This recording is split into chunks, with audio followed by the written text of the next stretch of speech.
रब्बिल आलमीन अर्रहमानिर रहीम मालिकि यौमिद्दीन इय्याका नअबुदु व इय्याका नस्तईन इहदिनस सिरातल मुस्तकीम सिरातल लज़ीना अनअमता अलैहिम गैरिल मग़दूबि अलैहिम वलद्दाल्लीन। क्योंकि कुछ जनरल गुफ्तगू में बहुत सारी बातें हो गई थी। टॉपिक ये है केस टेकिंग।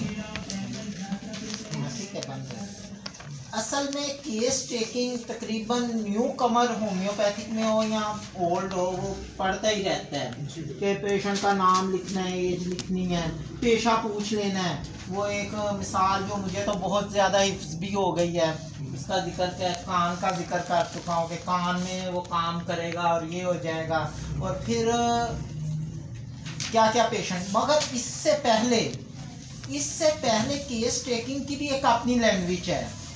अगर हम जो है उस लैंग्वेज से वाकिफ़ नहीं हैं तो फिर ऐसे ही है जैसे वो मैंने मिसाल दी थी फ्रांसीसी खबर की। जो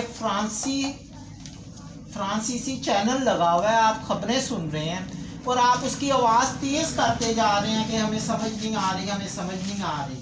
मगर जब तक आप फ्रांसीसी जो लैंग्वेज नहीं सीखेंगे आपको समझ नहीं आएगी, आप आवाज़ जितनी मर्जी तेज़ कर लें। इसमें यह है कि पेशेंट जब आपके पास आता है, जो एक्सपर्ट लोग हैं उन्हें पता है कि पेशेंट आके खुद रेमेडी, सिंगल रेमेडी आपको बता रहा होता है। सिर्फ आपको उस लैंग्वेज को समझना ज़रूरी है कि आप वो बैठे और आप उसी वक्त। अब समझने की बात यह है कि बाज़ सीनियर ऐसे हैं जो 1 मिनट में चलते चलते जाते जाते कह देते हैं जी इसकी ये दवाई दे दो, इसे कार्बोविच दे दो। अब जो न्यू कमर है वो सोचते हैं कि इन्होंने केस टेकिंग तो की नहीं। उसकी मिसाल ऐसे ही है कि उन्होंने एक डाटा इकट्ठा किया हुआ है, ठीक है, सही सिमत में एक डाटा इकट्ठा किया हुआ है। ऐसे ही है कि जैसे हमारे पास एक कल्टस घड़ी है, उसकी मिसाल थोड़ी सी फिट करनी पड़ती है समझाने के लिए कि कल्टस घड़ी है। हम कल्टस घड़ी के ना पीछे लिखा देखते हैं कल्टस है, ना आगे उसका लोगो देखते हैं सुजुकी का। साइड से देखा हमें पता चल जाता है कल्टस है, इसके 14 के टायर होंगे, 1000 सीसी होगी।